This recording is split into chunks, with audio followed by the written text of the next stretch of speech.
we don't know what it's like to be in another person's shoes, right? If I'm not Latino, so I don't know what it's like to be in Latino skin. I'm not white. I don't know what it's like to be in white skin, right? So you don't know what it's like to be in black skin, right? If you're not black. But if you are a woman of any color, or if you have daughters or sisters, um, nieces,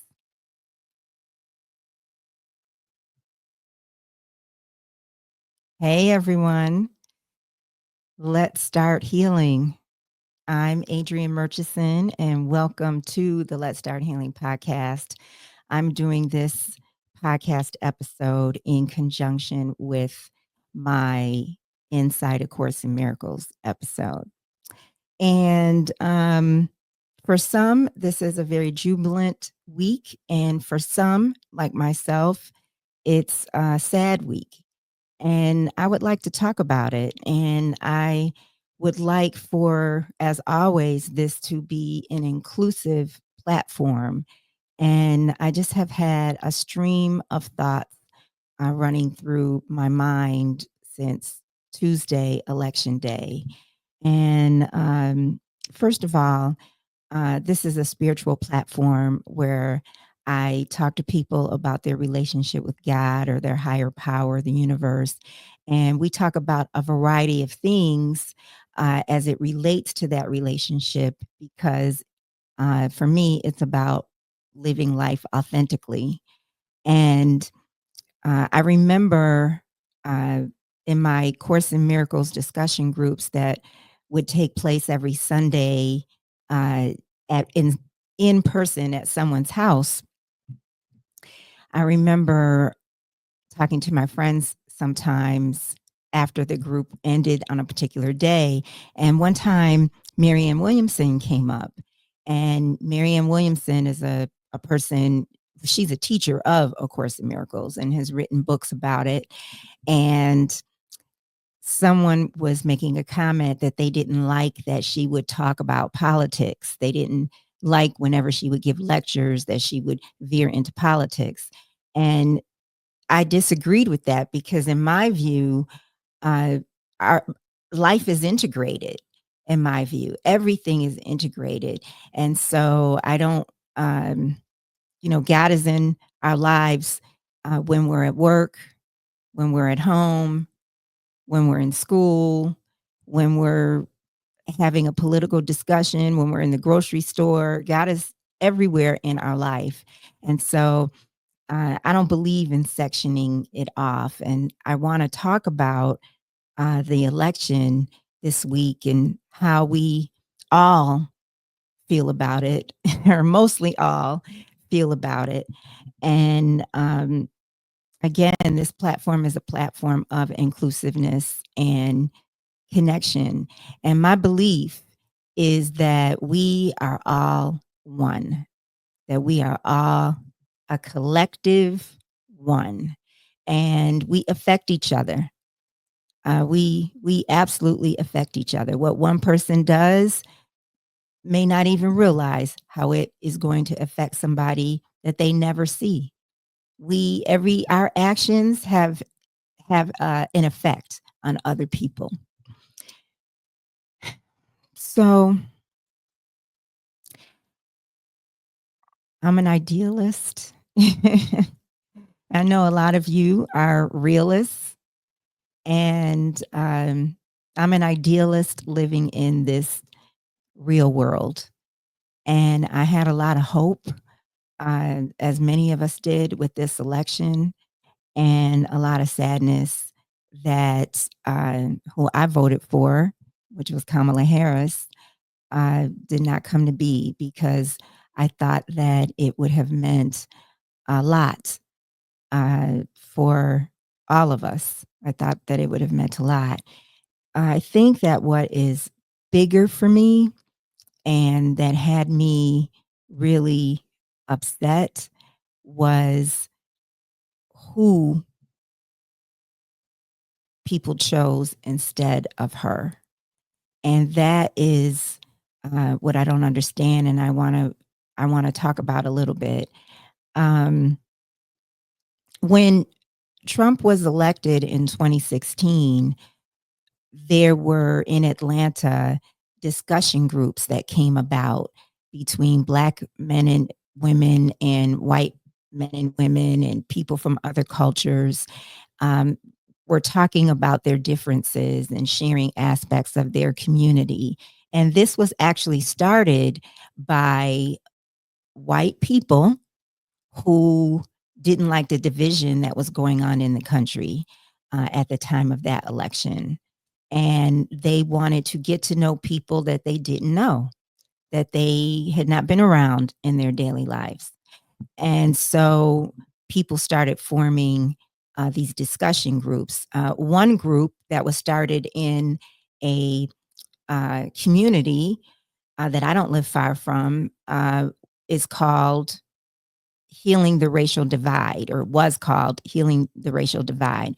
I honestly do not know if they still come together.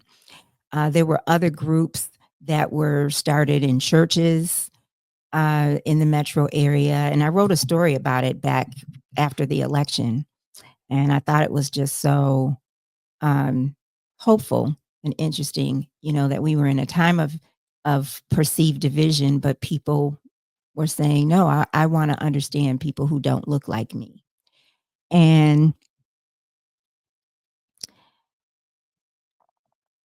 that's why I think it is possible that, and maybe time for people who are willing to start talking about what's beneath our political beliefs, why we feel the way we feel. Uh, a person who voted for Trump, who is not an extreme person necessarily, because there are people that are just very extreme, but there are many people who are not, in terms of uh, beliefs when it comes to people of color, beliefs when it comes to women. There are people who are very extreme in a negative way, but there are people who are not, obviously. And I would love it if we could come together and start discussing what some of our needs are and what drives us, inspires us to support a candidate or a party. And if we can understand each other, then we can have more compassion for each other and a better understanding of what we each experience. And I do remember after the 2020 election, I was calling after every election in my job, except for this year. I have had to go out on election day and talk to voters, as in I'm in journalism, so I'd have to talk to voters. And where I live, most of the voters that I was talking to were Republican voters. And, they were sharing real things that were important to them that I understood, even though I knew I had a different, I was supporting the opposite person, right? Uh, but after the 2020 election, and I was calling people who supported Trump, and I was asking them how they felt about the outcome. And obviously, they were upset because he lost that election to Joe Biden. And they were talking about, and a lot of the people that I talked to were business owners, affluent men, and him winning that election was better for their business and their bottom line.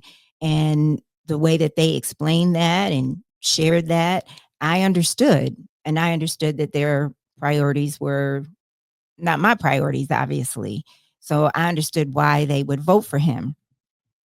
And the thing that I would like us to come to is to, again, care about each other, to care about what affects all of us.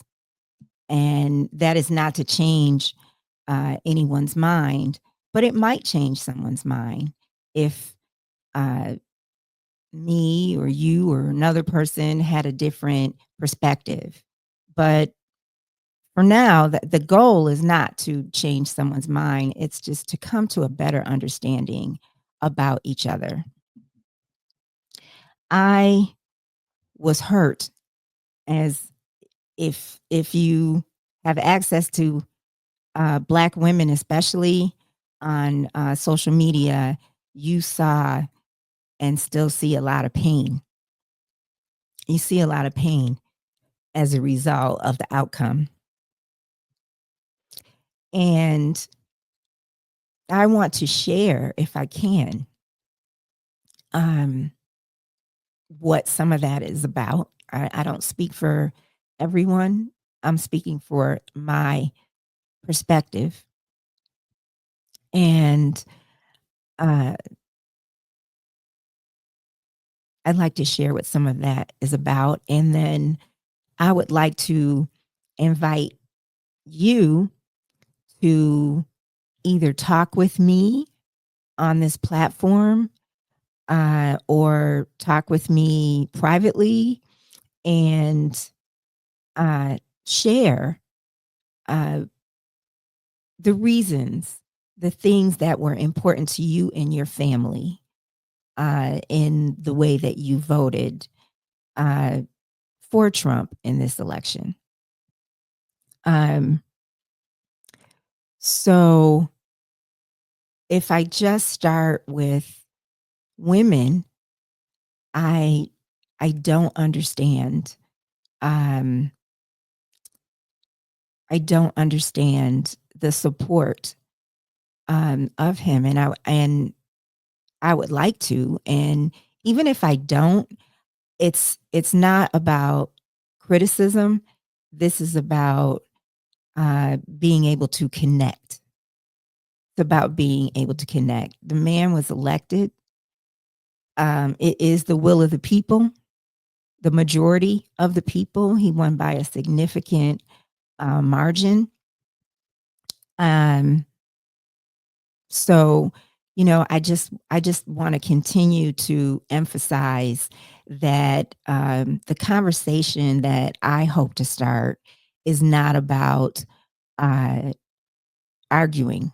It's not about banter. It's about communication, connection, understanding. I had posted something on Facebook about my sadness and how I think it's time, to start talking about what's under our political beliefs. And I know that that's can be a taboo thing to do.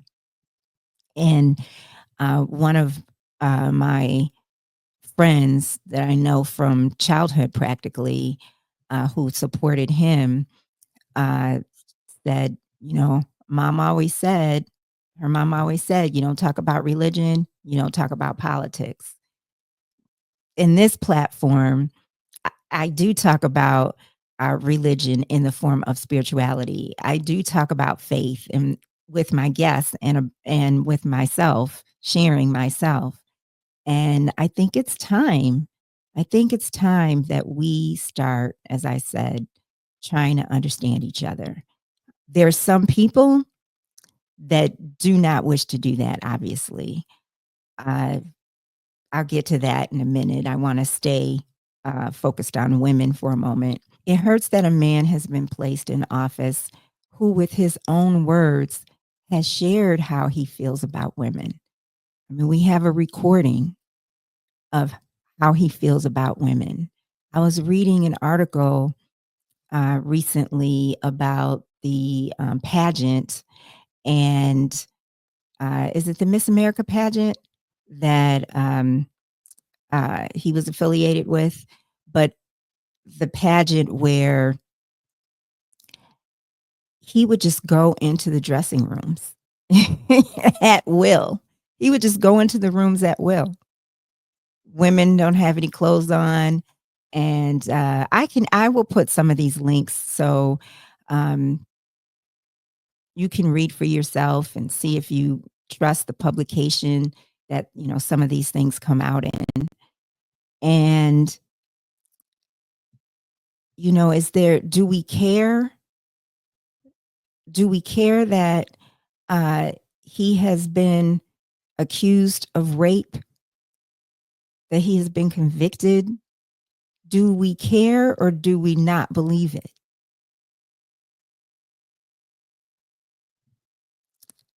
The way that he has disparaged all women, and in particular Black women, is personal.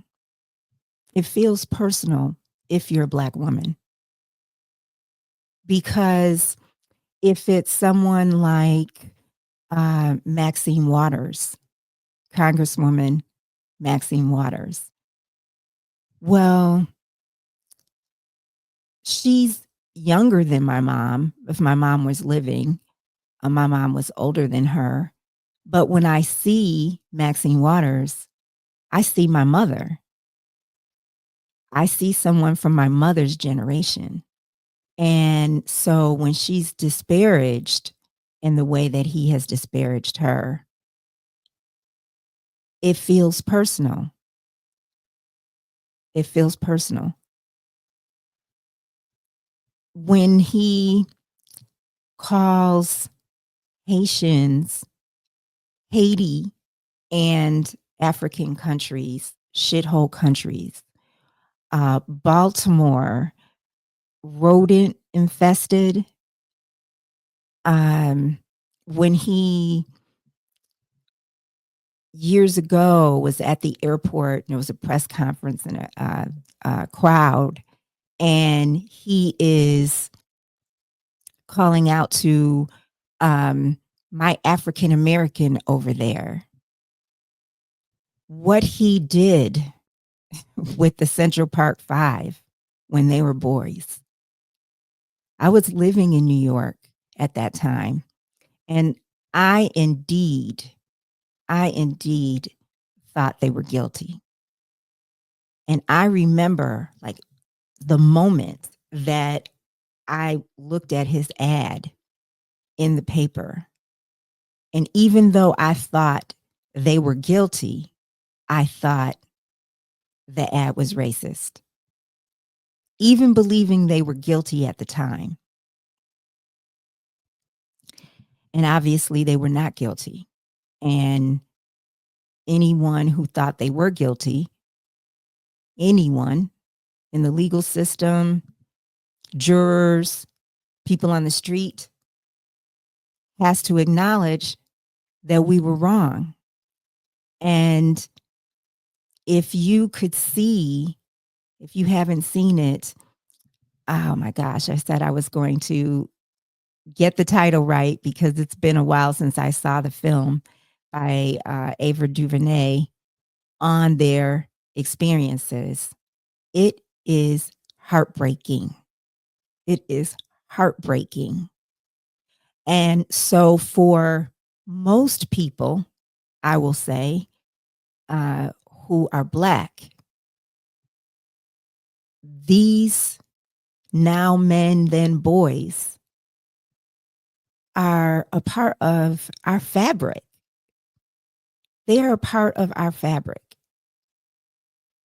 And so to not acknowledge that he was wrong and to double down on it, it's personal. It's personal.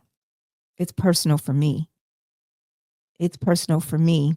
I know he has his share of Black men who support him. And I personally think that it's a wide age range. I personally think that I haven't looked at the numbers. That's why I can't say for a fact, but I think that it could be from 20s and 30s up to 60s and older in terms of the age range of his supporters who are Black men. Even so, when he disparages Black men, any Black male, I'm thinking about my brothers, my fathers, my father, uncles, cousins, friends. So it's it's it's personal. And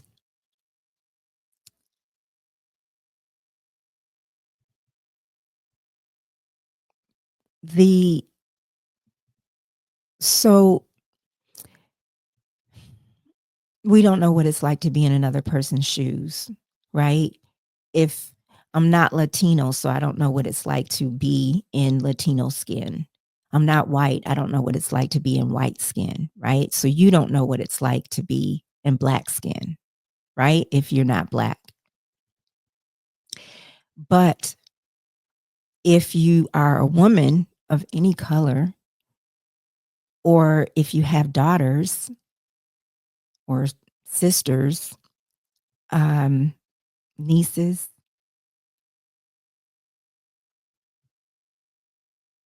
do we care about their reproductive rights? Do we want them to have a say about their own body? Does somebody else have a right to govern how they make the decisions about their own body? Do we care about that? I care about that. You know, I care about that. I care about that. I so there's there's a lot that I don't understand around the support uh, for him. And I think that if we're going to go forward and we're going to go forward, I think that we should try to understand each other. I really do. I know that, again, I mentioned, the businessmen I was talking to in 2020 after the election about how they felt. I know for many people, obviously, it's the economy. It's, bills to pay, children to put through school, the amount we are spending at the grocery store. And I, just want to share for myself. I was recently laid off, and even before, years before,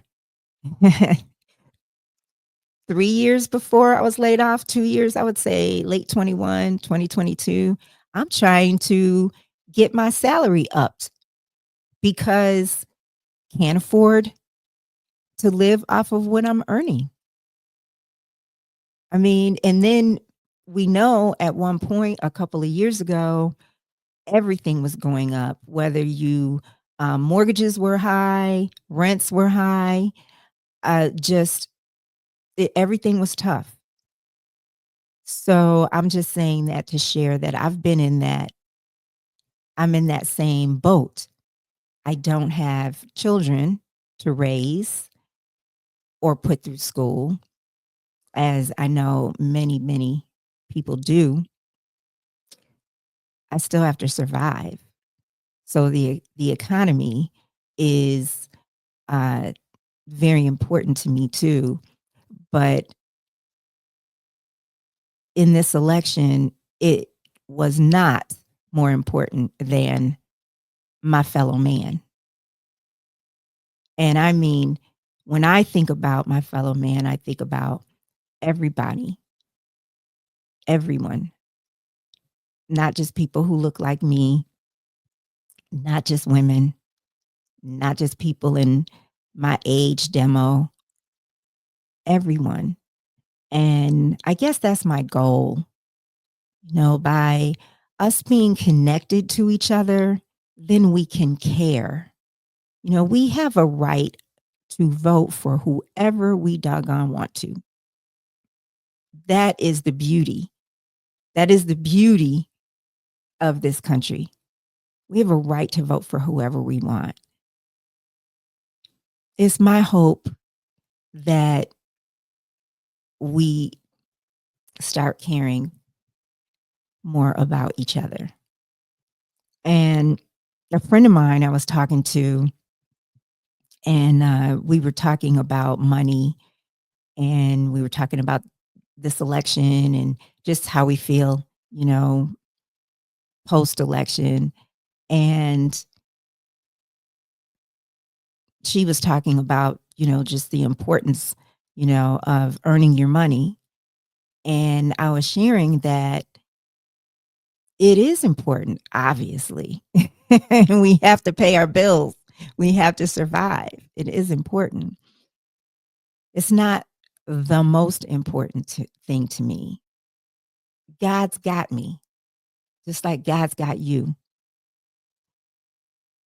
The most important thing to me is being the best person that I can be.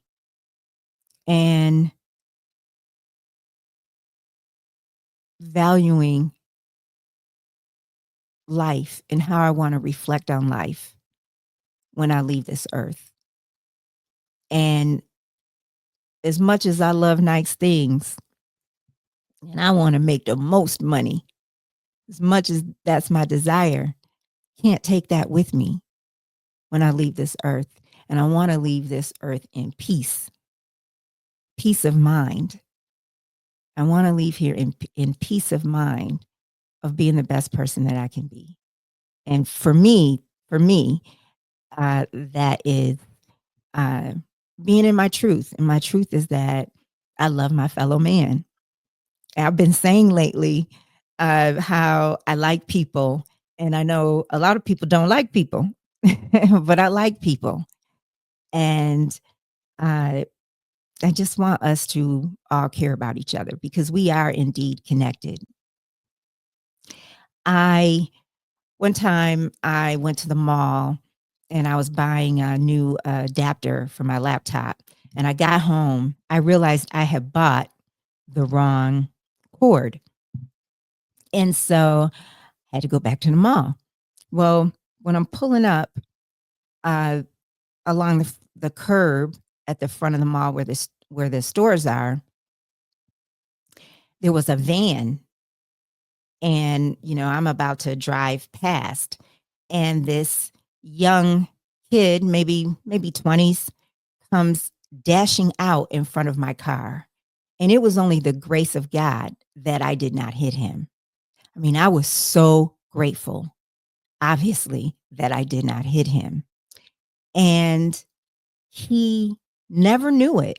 He was oblivious. I mean, he walked right in front of my car, but he did not seem to be aware of my car, the near miss, or anything. And I thought about how, and I mean, I was shook. I parked, I went into the mall, went into the store. And even when I was walking in the Apple store, I was just walking around thinking about how, and it was no one's fault. I mean, if anything, it would have been my fault, right? It was not his fault at all. But I was thinking about how uh, this person was so unaware of what almost happened. And just him dashing out, not looking, what almost happened. And again, this was not his fault, right? But we affect each other. He has no idea how him walking out of the mall at the particular moment that he did, him crossing, off the curb out into the street, the street, you understand what I'm saying, into the parking area, that how that moment in time, his actions affected someone else. We affect each other. I have no idea how I affect another person unless I know directly. But what I'm saying is there are so many ripple effects to how we affect each other. And I believe that we should be mindful of that. And I think that we should care. Some people don't care, just don't care, just don't care. But I know that love is inside all of us, and most of us are connected to that love. Most of us are connected to it.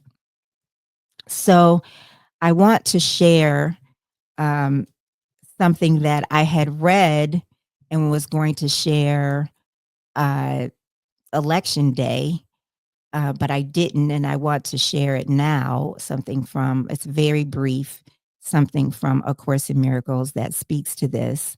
And again, I there was a lot more that I wanted to say about the election, but I think that I have hopefully gotten my point across.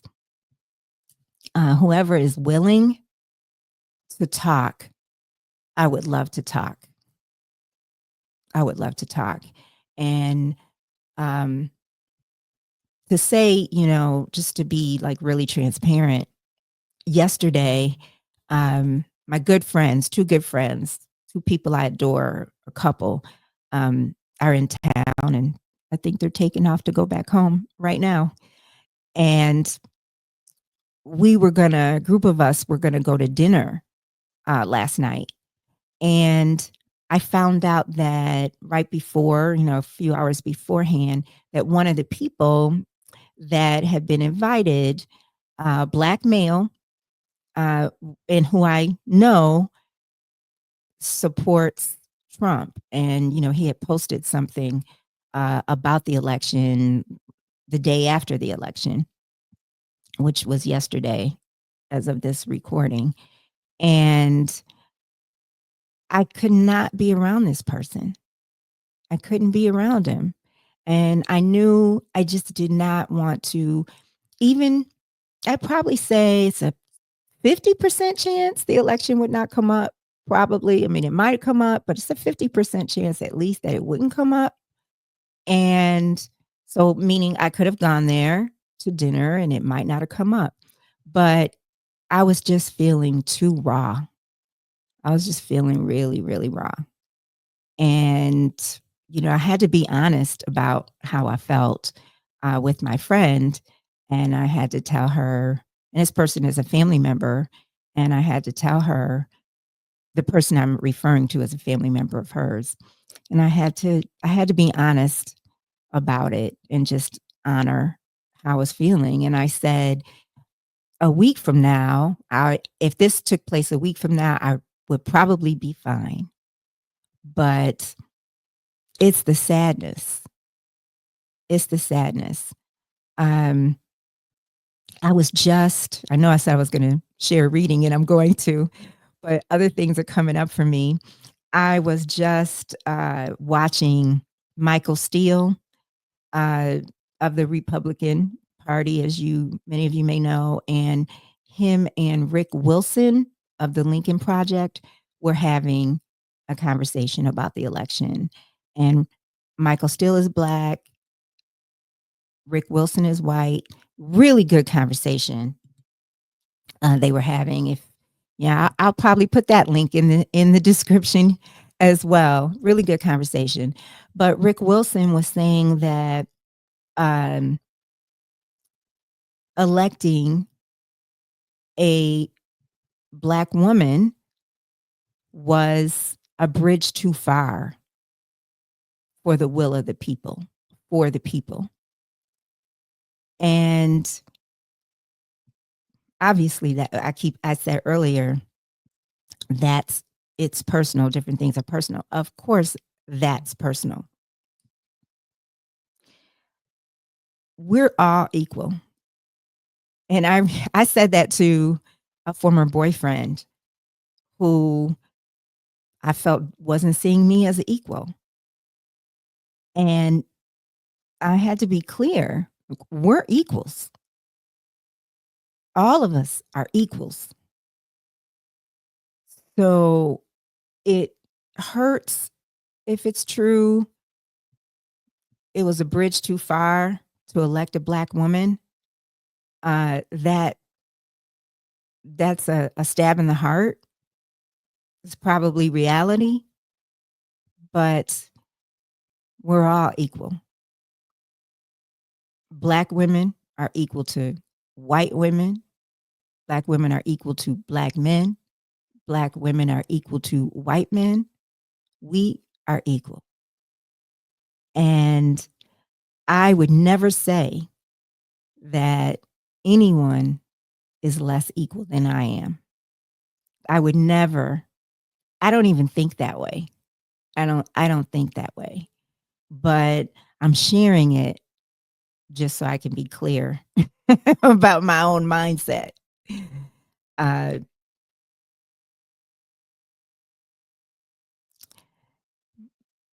I could say more, but I'm not going to. I'm not going to. I will say that someone who I know don't know this person well at all. So there may be more to what I'm about to share, but I would just want to share my point of view on this. Someone that I know is very liberal, white. I believe they're Jewish. I think they're Jewish. I'm not 100%. And I was upset about the outcome of the election. And he posted something about how, his feelings about how he's upset and that he realizes that he's been addicted to this election and politics and just too absorbed in it. And he's going to take a break now. He's going to take a break from social media. He's going to take a break from politics. And uh, I think, I just said that we're all equal. And maybe this is a caveat right here that I'm about to share. And that is that he can afford to do that. He can afford to step away and say, I'm going to take a break. I'm going to take a time out. I don't think that, you know, many of us can afford to do that. I don't think many of us can afford to ignore what goes on in our world. I don't think we can afford to not care and to not try to be connected. But certainly, if you're a woman, I don't see how you can afford to do that because some of your rights might be taken away in terms of reproductive rights or the rights of someone that you love. Um, there's a lot going on around race, obviously. I can't afford to say, I'm going to take a time out.